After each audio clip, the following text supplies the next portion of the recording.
Een nieuwe week, een nieuwe aflevering van Aan de Franse Slag. Seizoen 3 alweer, aflevering 2. En ik begin deze aflevering gewoon even lekker met een wandelingetje door de Bourgondische heuvels.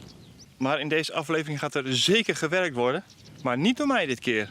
Want in deze aflevering gaan we serieus slopen. Het betere breekwerk. Wat zit er verder in deze aflevering? Heel veel breken. Heel veel slopen, maar ook een mooie wandeling met bloempjes en de bijtjes. En ik heb een overweging voor je. Voor als je zelf wellicht denkt ooit een keer een huis te gaan kopen in Frankrijk of ergens anders. Dan zou dit zomaar waardevol voor je kunnen zijn.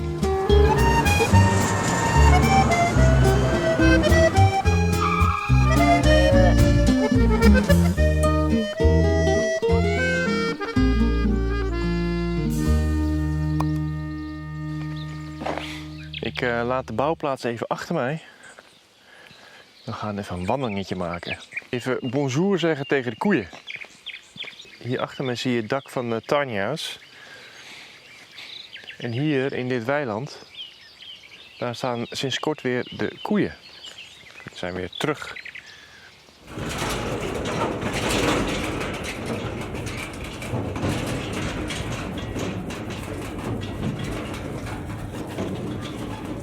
Bonjour. Salut Adam. Salut, ça va? Ça va, ça va? Je t'amène des voisines. Oui. Ik geloof niet dat ze interesse hebben.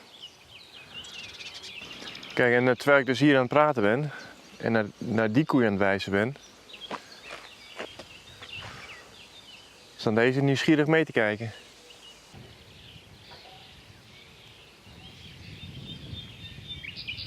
Het is goed warm. Ik had even een vest aangetrokken. Maar ik denk dat ik die even uit ga trekken. Het is te warm op deze manier. Zo, dat is beter. Ja, want waarom gaan we nou een wandelingetje maken? Nou ja, natuurlijk om de koeien even gedag te zeggen. Misschien komen we ook nog een paar schapen tegen. Maar ik wilde ook even een overweging met jullie delen. En ik weet niet, misschien ben je aan de Franse Slag aan het volgen. Ja, misschien wel omdat je zelf ook naar een huis aan het kijken bent. In Frankrijk of ergens anders. En dan zou deze overweging zomaar heel waardevol kunnen zijn. Ondertussen is het echt niet normaal hoeveel bloemen hier in de berm staan.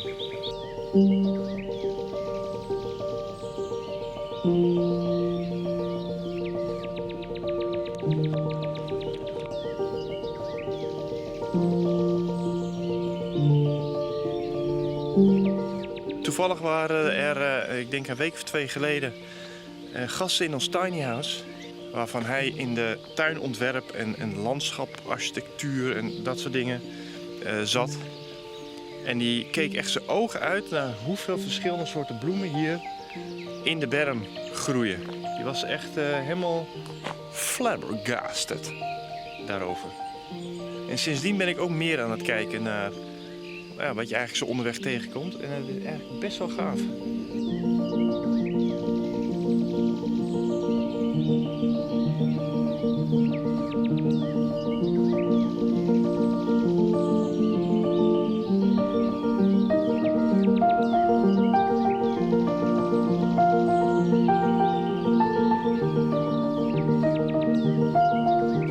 Alleen ik heb echt geen flauw idee wat alles is. Ik herken alleen de berenklauw. Die dan wel. Maar voor de rest. Als je nou plantjes herkent in de video en denkt van, oh, die is bijzonder. Weet je wel hoe die heet? Dat is namelijk de... Zet die dan even in de comments. Hier kijk, hier ook weer.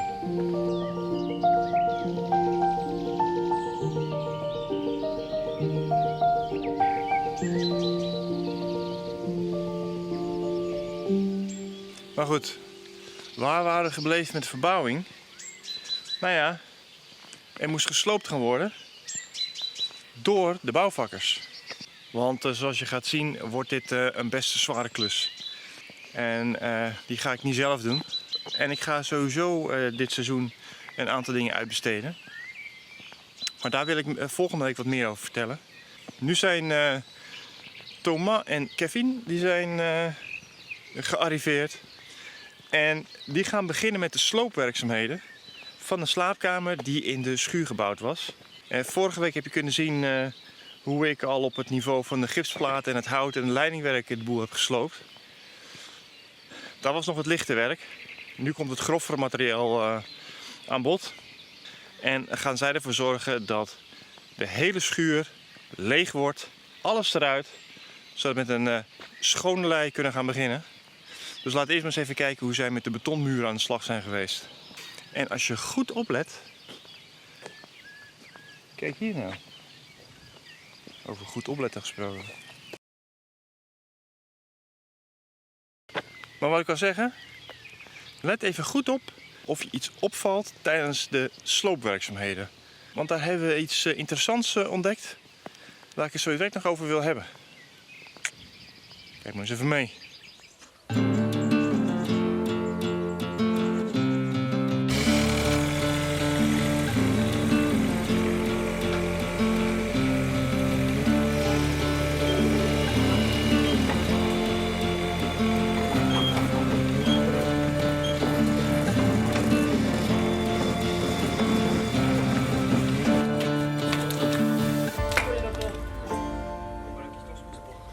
Pas de ferraille? Ah, c'est bonne qualité. Ça nous arrange, c'est mal fait.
De savoir, par exemple, on a trouvé des trous dans l'électricité qui sont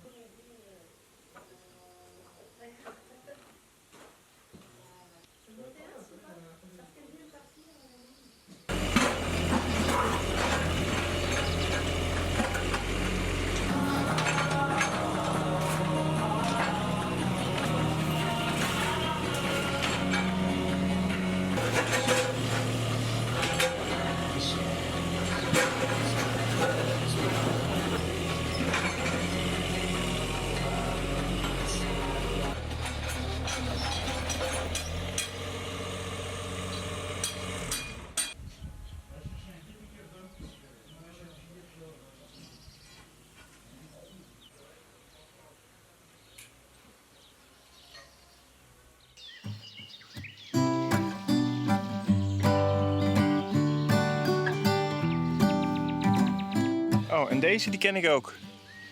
Dit is een brem. Die stond vroeger bij mijn oma altijd in de tuin. Zo'n grote gele struik.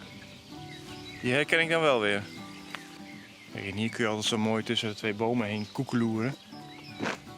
En wegkijken over de weilanden. En daar in de verte kun je onze redding zien. Want daar staat een 4G-mast. We hebben een 4G-mast. Hij doet het. Voor de vaste kijkers die ons al een tijdje volgen. Het heeft even geduurd. Maar de 4G-mast is in werking. Dus we hebben internet. Nou, ik wilde dus iets van een overweging meegeven. In relatie tot het vinden van een huis, of het kopen van een huis, of het verbouwen van een huis. Waar wij wel een bewuste keuze in hebben gemaakt. En waar we nu dus een voorbeeld van aantroffen. Dat we dachten van ja, zie je wel. Ik denk dat we daar de juiste keuze hebben gemaakt. Kijk, en ik neem even het voorbeeld aan een huis in Frankrijk. Maar dat kan natuurlijk een huis in elk land zijn. Als je zoals wij zo'n huis koopt, zo'n oude boerderij. Ja, dan kun je zeg maar... Ik denk dat er ongeveer 3 scenario's zijn waar je vanuit kunt gaan. Of waar je bewust voor kiest. Of bewust denkt voor te kunnen kiezen. Dat is namelijk dat je een huis koopt wat al volledig verbouwd is. Waar je zo in kan, waar je niks aan hoeft te doen. Eerste scenario. Het tweede scenario is dat je een huis koopt wat overduidelijk een beetje is opgelapt. Waarvan je accepteert dat dat niet goed gedaan is. En dat je gewoon de boel stript. Dat beetje wat er gedaan is, gewoon eruit. Schone lei maakt. En vanaf daar zelf gaat opbouwen. Of het derde scenario. Je koopt een huis, wij noemen dat altijd een stapel stenen. Dus dat je gewoon weet dat je een bouwval koopt. En dat je gewoon de zware klus aangaat om daar een bewoonbaar huis van te maken. En ik denk als je dan gaat kijken voor een huis in Frankrijk, dat je grofweg voor die 3 scenario's staat. Dat je op die manier het huis een beetje kunt indelen en jezelf ook kunt afvragen, waar zou ik eigenlijk voor willen gaan? Wij zijn voor een mengeling gegaan van het tweede en derde scenario en er zat tussenin. Want ons huis had een woongedeelte waar we gewoon in konden, was bewoonbaar. Of bewoonbaar gemaakt. Hield niet over, maar was goed te doen. En zoals ik vorige keer al een paar keer zei, het had zijn charme. Heeft zijn charme nog steeds. Maar de andere delen van het huis, zoals bijvoorbeeld de stal, daar was gewoon helemaal niks aan gedaan. Maar wij hebben er dus bewust voor gekozen om ergens in het tweede of derde scenario te zitten. Niet helemaal scenario 3, maar zeg maar ongeveer het scenario 2,5, als je begrijpt wat ik bedoel. Ah, kijk, de eerste klaproosjes.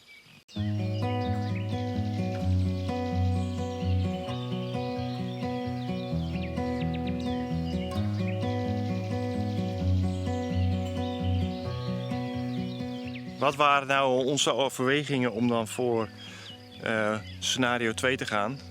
Of 2,5. Kijk, scenario 1 is natuurlijk zo, daar moet je maar net het huis treffen waarbij de verbouwing dusdanig gedaan is dat het helemaal volledig jouw smaak is. Dat lukt ons meestal niet zo goed. Meestal willen wij het toch echt wel op onze eigen manier doen. Maar het is ook zo dat je in scenario 1 betaalt natuurlijk altijd de hoofdprijs. Want de verkopende partij vindt altijd dat zijn huis perfect verbouwd is, perfecte stijl. Het is allemaal nieuw, het is allemaal netjes aangelegd. Dus ja, dan gaat de prijs ook gigantisch omhoog natuurlijk. En die hoofdprijs waren wij niet bereid om te betalen. Dus de combinatie van, wij vinden het waarschijnlijk toch niet wat precies onze stijl is. En toch betaal je daar de hoofdprijs voor. Ja, daarvoor was voor ons scenario 1 afgeschreven. Ja, en scenario 3, dat is wel echt een extreme. En ik heb al een keer eerder verteld dat we ooit een ander huis op het vizier hadden. Wat echt, wat wij de stapel stenen noemden. Och, kijk nou, die kleintjes.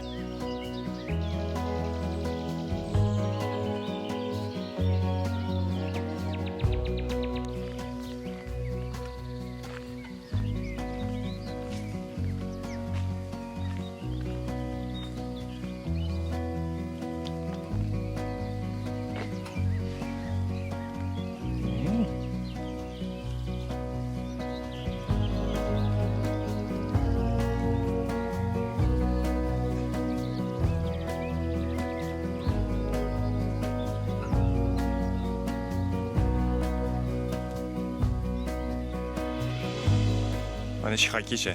Voor ons was scenario 3 te ver heen. We hadden 0 ervaring met verbouwen. Of wel met klussen en alles, maar niet met een huis echt renoveren. Dus om dan out of the blue een huis te kopen wat op instorten staat, in ieder geval voor je gevoel, en dan de uitdaging aan te gaan om dat dan helemaal te gaan opknappen, dat leek ons iets te veel gevraagd. Dus voor ons viel eigenlijk scenario 3 ook af. En zijn we uiteindelijk voor een soort van scenario 2 gegaan. Wetende dat we moeten gaan strippen. Nou ja, en dat is precies wat je hier nu ziet gebeuren. Dat wat erin staat, eruit. Maar waar ik eigenlijk over wil hebben, is het risico dat er zit in het kopen van een huis volgens scenario 1 of 2. Want daar zit zeker een risico. En dat risico heb je net voorbij zien komen. Is het je al opgevallen of niet? Ondertussen gaan de mannen nog even door met slopen. Want er waren niet alleen maar betonnen muren om te slopen, ook keienmuren. Nou, dan konden wij mooi eens even onze keienvoorraad aanvullen. Want die keien, die willen we natuurlijk bewaren.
Petit peu encore, hein?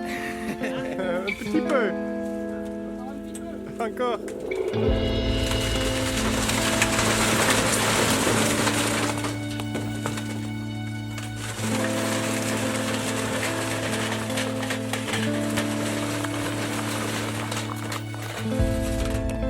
Ah oui, c'est tout.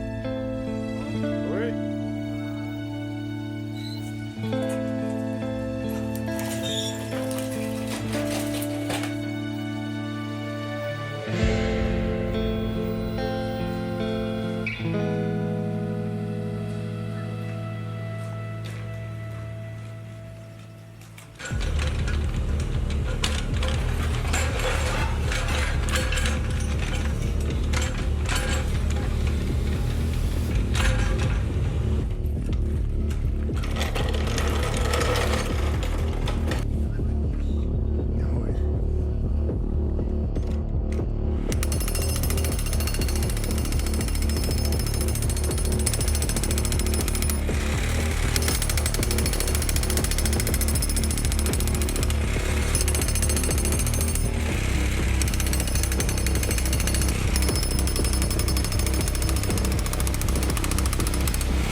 Volgens mij mogen jullie wel eens geschoren worden. Huh? Och. Ach, kleintje erbij. Ik laat jullie met rust. Wat is nou het risico als je een huis koopt volgens scenario 1 of iets wat er dicht in de buurt ligt? Een huis waarvan alles al gedaan is, alles spik en span eruit ziet en dat je er zo in kan. Nou ja, het risico is natuurlijk, je weet niet hoe goed het is uitgevoerd. Ik bedoel, het ziet er aan de buitenkant misschien leuk uit. En het is misschien het kleurtje wat op de muur zit wat niet helemaal jouw smaak is. En dan doe je een ander kleurtje tegenaan. Maar wat zit er achter de gipsplaat? Kijk, het is natuurlijk niet voor niks dat Fransen houden van werken met gipsplaat. Want daar kun je heel veel achter verstoppen. En ik heb nu een paar keer aangegeven dat wij wat tegen waren gekomen bij de sloop van de slaapkamer. En wat waren wij tegengekomen? Of beter gezegd, wat zijn we niet tegengekomen bij de sloop van de slaapkamer? IJzer. Betonijzer. Niet gezien. Totaal niet gezien. Normaal, als je met betonblokken een muur maakt, leg je bovenop nog een strook met beton, met daarin ijzer, om die muur goed bij elkaar te houden. Op de hoeken stort je beton, ook weer met ijzer erin. De vloer, een betonvloer, als je die stort, gaan er ijzeren matten in. En geen lullige matten, dat zijn echt behoorlijke matten met dikke ijzeren draden erin. Niks van dit alles. Niks van dit alles zat bij ons in de, ik wou zeggen aanbouw, inbouw van de slaapkamer. En dan kun je natuurlijk zeggen, ja, het heeft 20 jaar gestaan, dus het zal wel goed zijn. Maar in onze allereerste verbouwplannen hadden wij het idee om de slaapkamer te laten staan, maar de ruimte boven de slaapkamer te gaan benutten. Met andere woorden, een soort van verdiepingje bovenop de slaapkamer te gaan bouwen. En daar ben ik ontzettend blij dat we dat niet hebben gedaan. Zeker dat we nu dit ontdekt hebben, dat er dus gewoon 0 ijzer in zat. Ja, en dat was niet het enige. Want wat ik jullie niet heb laten zien, is de toestand waarin de elektra zich bevond.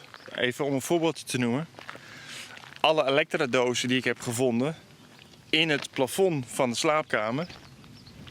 Geen van die dozen, er zat een dekseltje op. Er was overdadig gebruik gemaakt van kroonsteentjes.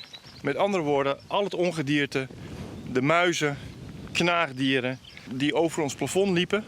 En dan bedoel ik dus tussen de balken, hè?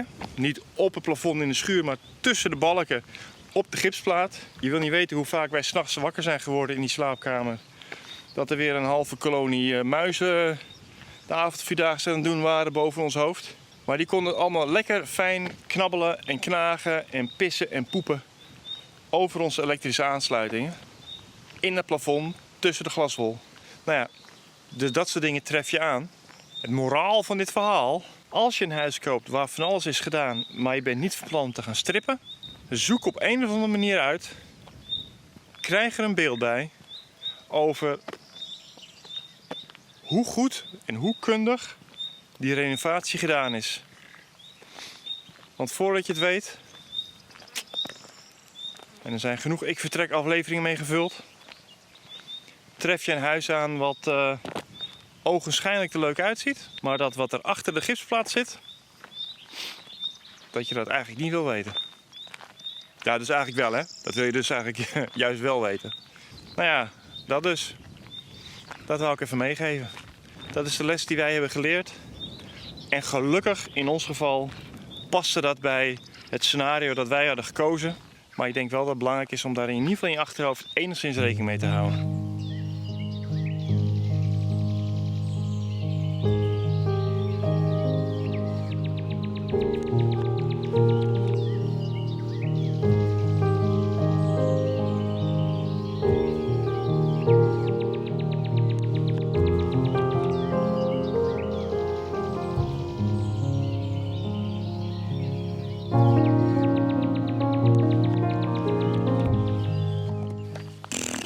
Even in de schaduw.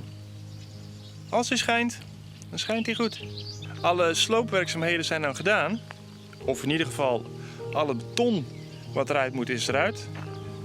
De muren, de vloer, alle keien die eruit moesten, die zijn eruit. En die hebben we keurig netjes opgeslagen in ons keienmagazijn. Maar er moet nog meer uit. Aarde. Want er komt straks een betonvloer in. En moet jij eens raden hoe dik die betonvloer wordt? Nou, ik zal het antwoord even geven. In ons geval wordt het dus een betonvloer van alles bij elkaar, het hele lage pakket, een kleine 40 centimeter. Eerst gaat er een centimeter of 10 grof grind op de aarde om de boel te stabiliseren. Dan 13 centimeter beton. met daarin dus ijzer. In ons geval gaat er zeker ijzer in. Daarbovenop 10 centimeter isolatie. En daarbovenop weer 5 centimeter chap, de bovenlaag van het beton. Nou ja, alles bij elkaar zit je dan op zo'n 35, 40 centimeter. Ja, die passen nou niet in. Met andere woorden, er moet nog een laag van afgeschraapt gaan worden. Om ten eerste de grond op het juiste niveau te krijgen, maar ook om ervoor te zorgen dat in de hele ruimte overal de grond op ongeveer hetzelfde niveau is. Het gaat nu nog niet om een centimeter, maar het is wel fijn dat er naast dat er voldoende wordt afgehaald, dat het ook al enigszins vlak begint te worden. En dat gaan ze nu doen.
Zo, nou, en daarmee zijn we op het niveau gekomen van een schone lei.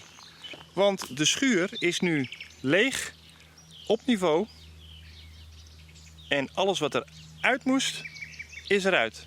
En daarmee kunnen we door naar de volgende fase. En de volgende fase is de opbouwfase. De mannen zijn voor nu even klaar. Die gaan nu even naar een andere klus toe. Kan ik het van ze overnemen? Want ik ga volgende week de afvoerleidingen ingraven. Het aanleggen van de afvoeren, dat vind ik toch wel de volgende fase. Maar dat is voor volgende week. Vond je dit nou een toffe aflevering? Doe dan even een duimpje omhoog. Ja, inderdaad. Er zit een pleister op mijn duim. Even een duimpje omhoog. Even abonneren. En je weet het hè, als je geen aflevering wil missen, even dat belletje aan.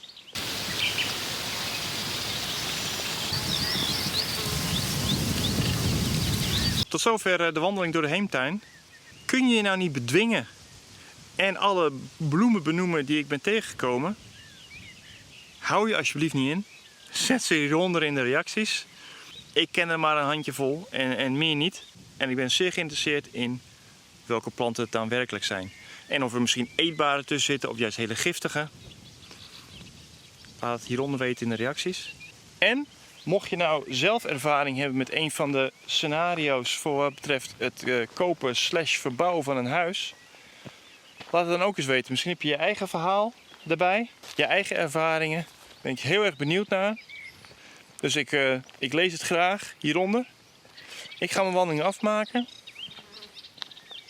Even omkleden. En dan ga ik zelf ook weer aan de slag. Anders is er volgende week geen materiaal natuurlijk. Ik ga mijn wandeling even afmaken.